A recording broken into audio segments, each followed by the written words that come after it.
नमस्कार मित्रांनो, आज आपण आलो बघा पंढरपूरला. मग पंढरपूर आलेल्या महाराजांचं तर दर्शन घेतलं. मग तिथून डायरेक्ट थेट गेलो बघा डायरेक्ट चंद्रभागा नदीवर. आणि पंढरपुरात असा विषय झाला का नाही, न पाऊस पडता का नाही महापूर आला पंढरपूरला.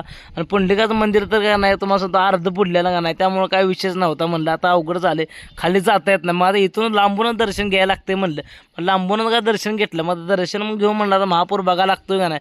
आणि पंढरपुरात वातावरण एवढं भारी वाटत होतं नाही पुलाचं, एकच नंबर. आणि राधाकृष्ण मंदिर सुद्धा बोलले बाई, राधाकृष्ण मंदिर म्हणजे मित्रांनो इस्कॉन आहे. मग विशालला म्हणलं आणि आम्ही व्हिडिओ शूट करत होतो का नाही, तेवढ्यात पाऊस आलता बघा. आणि ह्याचा लॉंग व्हिडिओ होतो यूट्यूब चॅनलला आपल्या, उद्या येतोय बाबा. मग आता पंढरपुरात आलोय म्हणलं तर विठ्ठला दर्शन घेतलं नाही हे होऊ शकत नाही. म्हणलं तर गेल्या म्हणलं असं गंध लावून घ्यायला लागते.